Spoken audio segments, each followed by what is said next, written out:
미국서 우한 폐렴 확진자가 두 번째로 발생했고 22개 주에서 63명의 의심 환자가 속출하고 있어 확산 조짐이 우려됩니다.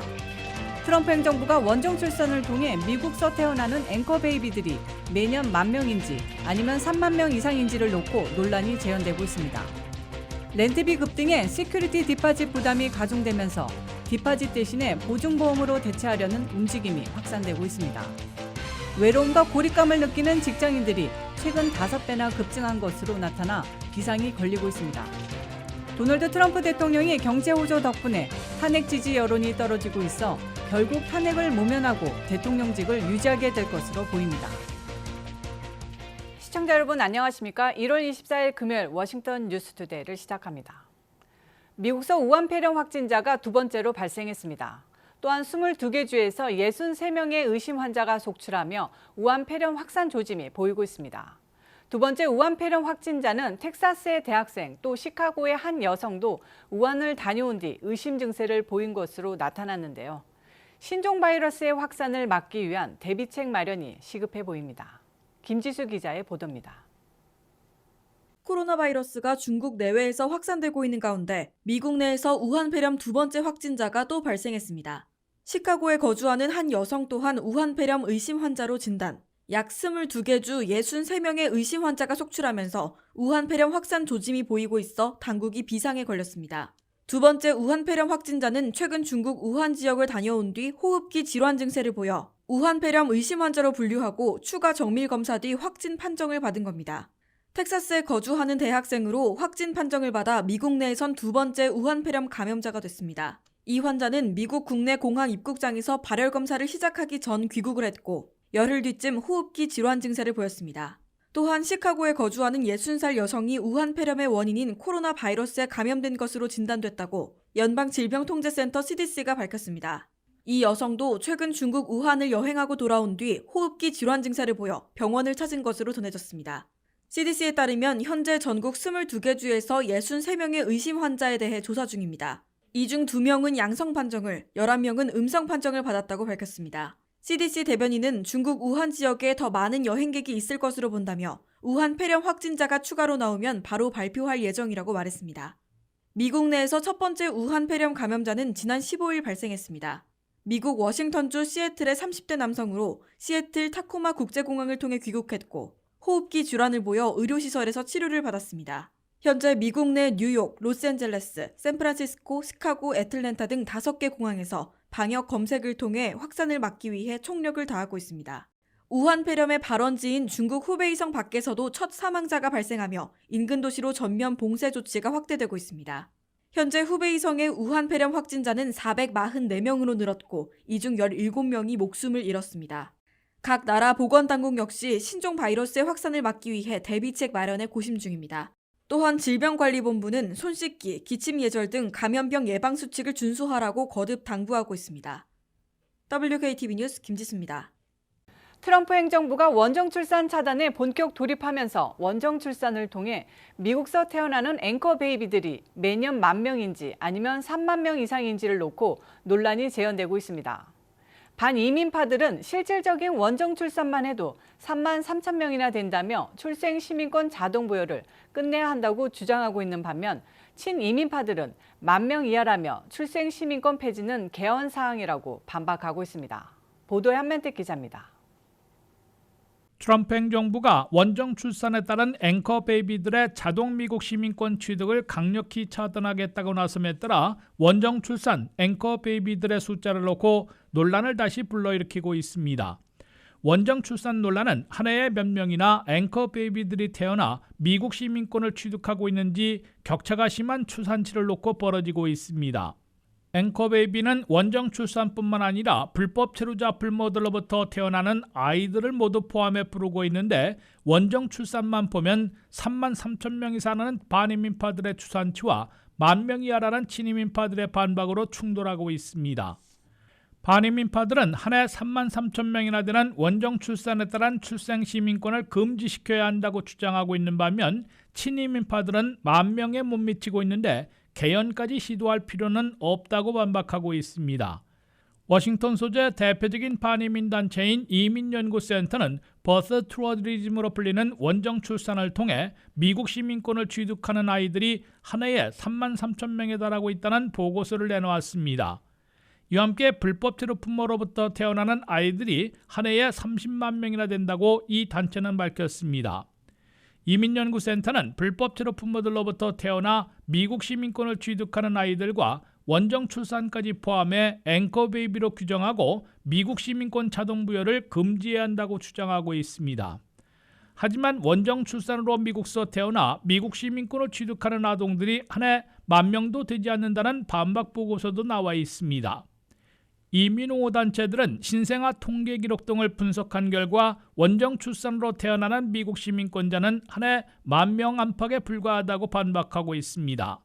미국 내에서 외국인 어머니에게서 태어난 신생아들은 본토 전체에서 한 해에 9,300명이 있었고 괌과 사이판 등 미국령에서는 900명이 있어 모두 1,200명으로 친이민파들은 분석하고 있습니다. 이에 따라 워싱턴에서는 이민 제한파들이 3만 3천 명 보고서를 내세워 출생시민권 자동부여 금지 법안을 재시도하고 나섰고 민주당 진영은 원정 출산에 개입된 불법 행위를 강력 단속은 하되 원정 출산 차단 시도로 인권 침해 등 부작용을 불러올 것이라며 반박하고 있습니다. WKTV 뉴스 한면택입니다. 렌트비 급등에 시큐리티 디파짓 부담이 가중되면서 디파짓 대신에 보증보험으로 대체하려는 움직임이 확산되고 있습니다. 버지니아에서는 버지니아 유일의 한인 주 하원 의원인 마크 김 의원이 이에 관한 법안을 발의해 눈길을 모으고 있습니다. 유근인 기자입니다. 나날이 전국 곳곳에서 임대료가 오르면서 세입자들의 부담이 증가되고 있습니다. 그중 한 달치 렌트비를 먼저 내는 시큐리티 디파짓도 큰 부담 중 하나로 꼽히고 있습니다. 아마존 본사가 버지니아에 상륙하게 되면 버지니아 역시 렌털비가 오르고 아파트가 더 부족해질 것으로 전망되는 상황이라 세입자들의 근심이 많아지고 있는 가운데 시큐리티 디파짓 인슈런스, 즉 보증보험이라는 새로운 대안책이 발의돼 눈길을 끌고 있습니다. 보증금 보험은 세입자가 월 보험료를 내면 보험회사가 유리창이 깨지거나 카펫이 낡을 시 집주인에게 보험금으로 돈을 보장해주는 서비스입니다. 일반적으로 한 달에 $3에서 $50 사이의 보험료를 낸다면 세입자가 임대계약을 할 때 선불했을 금액보다 비용이 덜 들게 됩니다. 단, 일반적으로 보증금을 돌려주는 기존 시스템과 달리 보험금은 돌려받을 수 없습니다.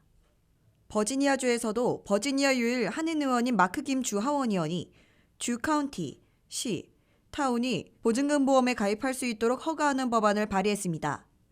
마크 김은 버지니아 북부로 아마존 본사가 상륙하게 되면 기술의 중심이 알렉산드리아, 페어팩스, 알링턴으로 이전하게 될 것이며 이에 IT 기술이나 회사를 중심으로 형성되는 새로운 거주자들은 주택을 확보하기 위한 더 저렴한 방법을 원할 것이라고 말했습니다.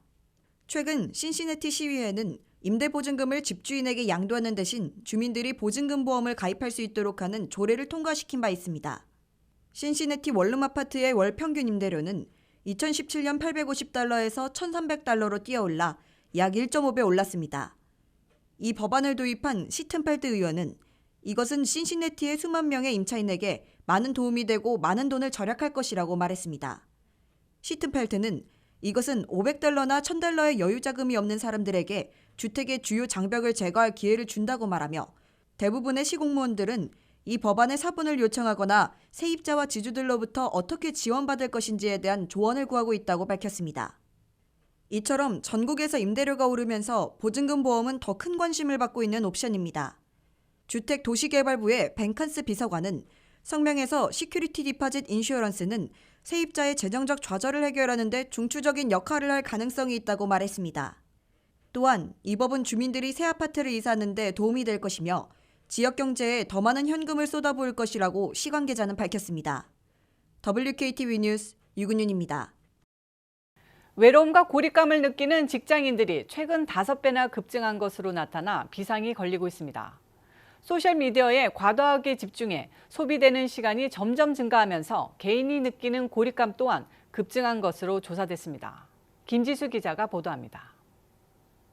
현재 직장인의 외로움과 고립감이 심각한 수준에 이르러 사회적 문제로 대두되고 있습니다. 직장인들의 근무 환경 가운데 직장 동료들과의 교류보다 소셜미디어에 시간을 더 많이 할애하면서 개인이 느끼는 외로움이 급증한 것으로 분석됐습니다. 직장인들은 점점 고립되고 있다고 느끼며 직장 환경은 문제를 증가시키는 역할을 하는 것으로 밝혀졌습니다. 미국 성인 근로자의 5분의 3, 즉 61%의 직장인이 외로움을 느끼고 있다고 답했고 그 숫자가 2018년과 비교해 5배 이상 증가했다고 CBS 뉴스는 보도했습니다. 2019년 7월과 8월에 10,000명 이상의 성인 근로자를 대상으로 한 조사에서 직장인들의 외로움이 급증세를 보였습니다. 조사 결과에 따르면 동료들과 좋은 관계를 맺고 있는 직원은 80점을 기준으로 외로움의 수치가 10점 낮았습니다. 시그나의 CEO인 데이비드 코데니는 기술 사용 증가, 재택근무 및 상시근무 문화 증가 등 업무 방식의 변화로 미국인들은 더 많은 스트레스를 받고 휴식을 덜 취하며 소셜미디어에 더 많은 시간을 보내고 친구 및 가족과 보내는 시간을 감소했다고 말했습니다. 또한 비즈니스 커뮤니티의 경우 참여 감소, 생산성 감소, 그리고 더 낮은 보존 수준을 초래하고 있다고 말했습니다. 소셜미디어는 고립감과도 관련이 있는 것으로 드러나는데 소셜미디어 장시간 사용자 중 72%가 외롭다고 답했고 반면 단시간 사용자들은 51%가 외롭다고 응답했습니다. 18세에서 22세의 Z세대는 외로움을 80점 기준으로 했을 때 약 50점으로 가장 높은 수준을 기록한 반면 붐세대는 43점으로 세대별 점수 가운데 외로움이 가장 적은 것으로 나타났습니다. 연구 결과에 따르면 고립감을 느끼는 근로자가 질병이나 스트레스로 인해 일자리를 놓칠 가능성이 높고 외로움을 느끼는 사람의 12% 이상이 자신의 일에 대한 자부심이 낮은 것으로 밝혀졌습니다. 연구자들은 소셜미디어가 실제 사회적 경험들을 대체하면서 사회적 외로움을 더 가중시킨다며 직장 동료나 가족과의 시간을 늘리는 것이 고립감에서 벗어나는 방법 중 하나라고 조언했습니다. WKTV 뉴스 김지수입니다. 상원의 탄핵 재판을 받고 있는 도널드 트럼프 대통령이 경제 호조 덕분에 탄핵 지지 여론이 떨어져 결국 탄핵을 모면할 것으로 확실시되고 있습니다. 미국민들은 트럼프 대통령 탄핵 지지 47%, 반대 49%로 반분돼 있는 반면 트럼프 경제에 대해선 승인 56%로 불신 38%를 압도한 것으로 워싱턴 포스트 여론조사 결과 나타났습니다. 도널드 트럼프 대통령은 미국 경제의 호조 덕분에 탄핵을 모면할 것으로 더욱 뚜렷해지고 있습니다. 미국민들이 트럼프 시대의 경제 호조에 만족을 표시하고 있기 때문인 듯 트럼프 대통령을 탄핵해야 한다는 여론은 갈수록 줄어들고 있습니다. 워싱턴 포스트와 ABC 방송의 최신 여론조사 결과 트럼프 대통령을 탄핵해 대통령직을 박탈해야 한다는 의견은 47%로 탄핵에 반대한다는 여론 49%보다 적어졌습니다. 이는 12월에 탄핵 찬성 49%대 탄핵 반대 46%에 비해 오히려 탄핵 지지가 줄어들면서 역전된 것입니다. 다만 하원 탄핵과 상원 탄핵 재판이 당파적 대결로 이어지고 있는 가운데 공화당원들과 민주당원들의 시각이 정반대인 것으로 조사됐습니다. 트럼프 탄핵에 대해 민주당원들은 찬성 83, 반대 14%에 비해 공화당원들은 찬성 9%, 반대 88%로 정반대 입장으로 맞서고 있습니다. 이에 비해 상원의 탄핵 재판에서 추가 증인들을 불러야 하는 문제에 대해서는 찬성이 66%, 반대 27%로 민주당 측의 손을 들어주고 있습니다. 트럼프 대통령의 전반적인 업무 지지율은 44%로 불신율 51%보다 낮아 아직 부정적 평가를 받고 있으나 지난해 말 38대 58%에 비하면 크게 개선됐습니다. 특히 트럼프 대통령은 미국 경제가 최장기 호조를 이어가고 있어 톡톡히 덕을 보고 있는 것으로 확인됐습니다. 트럼프 대통령의 경제 다루기에 대해서 지지가 56%로 반대 38%를 압도하고 있습니다. 트럼프 경제에 대한 지지 여론은 지난해 말보다 10포인트나 급등했습니다. 이러한 미국인 여론은 연방 의원들의 표심에 그대로 반영되기 때문에 연방 상원의 탄핵 재판에서 트럼프 대통령에 대한 최종 탄핵 표결에서 탄핵 반대표를 더 많이 만들어내 생존시키게 될 것으로 보입니다. 현재로서 트럼프 대통령은 추가 증인 없는 탄핵 재판에 속전속결로 잘 말하면 2월 4일 밤 새해 국정연설을 하기 직전에 탄핵안 부결에 따른 무죄 판결로 대통령직을 그대로 유지한 채 상하원 합동회의에서 의기양양한 모습을 보여주게 될 것으로 예상되고 있습니다.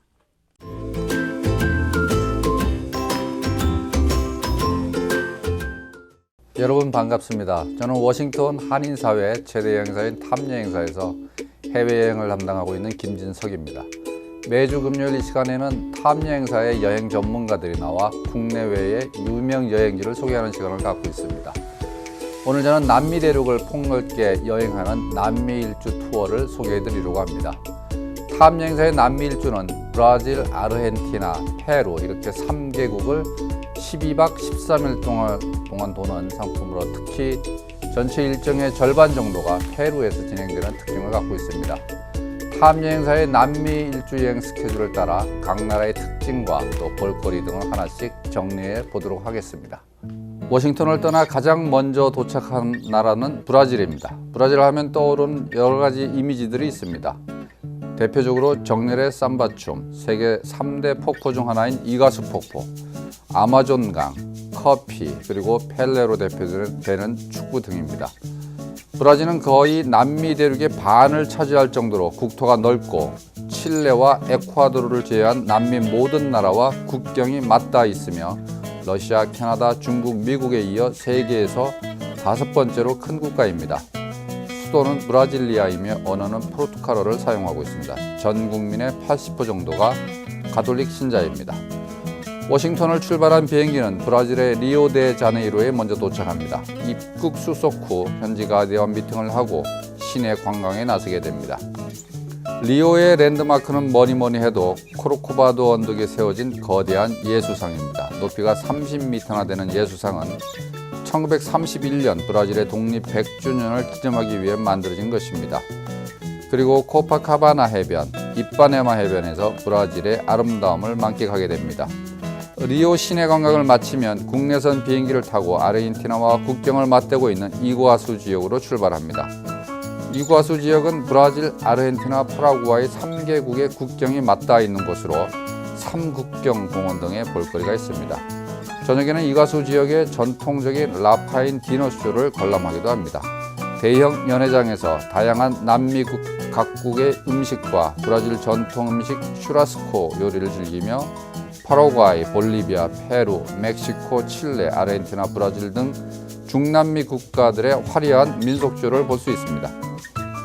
쇼의 마지막 순서로 브라질 삼바 쇼가 준비되어 있는데 브라질 삼바 무희들의 열정적인 춤을 관람하실 수 있습니다. 다음날 아침 브라질의 이과수 국립공원으로 이동해 산책로를 따라 병풍처럼 펼쳐진 이과수 폭포를 관광하게 됩니다.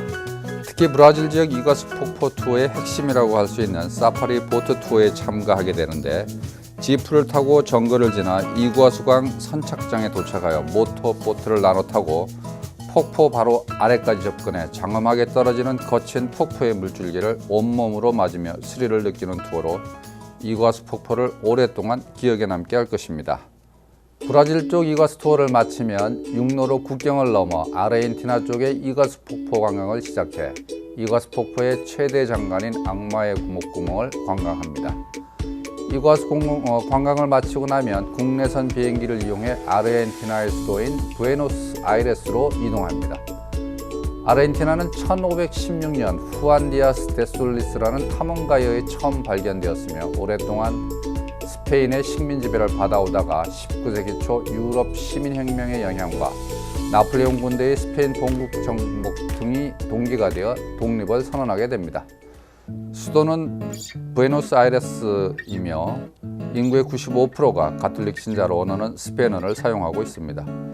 저녁 무렵 부에노스아이레스에 도착하면 탱고 디너쇼를 관람하게 됩니다. 탱고의 발생지인 아르헨티나에서만 볼 수 있는 정통 탱고쇼로 무대 위에서 밴드가 더없이 감미로운 음악을 연주하며 이어 여러 커플들이 등장해 탱고의 정수를 보여줍니다. 다음날 부에노스아이레스 시내 투어에 나서서 대통령궁, 대성당, 시청, 실마르탄 광장, 에비타뮤, 탱고의 발생지인 보카, 부에노스아이레스의 명동이라고 할 수 있는 플로리다 거리 등을 관광하고 마지막 국가인 페루로 넘어갑니다. 페루는 콜럼버스 이전 시대 아메리카 대륙에서 가장 진보된 문명이 발달한 지역으로 알려진 나라로 1824년에 독립을 달성합니다. 수도는 리마이며 스페인어가 공용어입니다. 수도 리마에 도착해 국내선 비행편을 이용해 쿠스코로 이동합니다. 쿠스코는 페루의 남쪽 지역의 작은 도시로 한때 잉카 제국의 수도였던 곳으로 잉카 제국의 여러 유적들이 남아있고 마추픽추로 가는 전진 기지라 할 수 있는 곳입니다. 쿠스코에서 산토도밍고 성당과 잉카의 신전 겐코 등 잉카 문명을 관광합니다. 다음날 아침 울란타이 탐보 기차역으로 이동해 마추픽추행 기차에 탑승해 탐여행사의 남미일주 여행의 하이라이트라고 할 수 있는 마추픽추 관광에 나서게 됩니다. 안데스 산맥에 있는 마추픽추는 1911년 미국의 대학 교수인 하이렘 빙엄에 의해 발견된 유적지로 발견되기 전까지는 아무도 존재를 몰랐기에 마추픽추를 잃어버린 도시 또는 공중 도시라 불려집니다. 마추픽추에서 잉카 문명의 신전과 감옥, 왕의 궁전, 태양 신전 등을 관광합니다. 마추픽추 관광을 마치면 다시 수도 리마로 올라와 황금박물관을 비롯해 리마의 신구 시가지 관광을 하고 파라카스의 물개섬, 와카치나 오아시스 샌드카 사막 투어, 나스카 지상화 투어로 관광이 계속 이어집니다. 탐여행사 투어팀은 나스카에서 경비행기를 타고 아직도 미스테리로 남아있는 나스카 지상화를 관람하게 됩니다. 내년 2020년 3월 12일 출발하는 탐여행사의 남미 일주 투어의 일정표를 따라 관광지를 소개해드렸습니다. 아직 남미 여행을 다녀오지 않으셨다면 이번 탐여행사의 남미 일주에 꼭 동참하시기 부탁드립니다. 전일정 4성급 럭셔리 호텔과 현지 전통 식사 등 탐여행사의 남미 투어는 매우 특별합니다. 여러분 좋은 주말 되십시오. 감사합니다.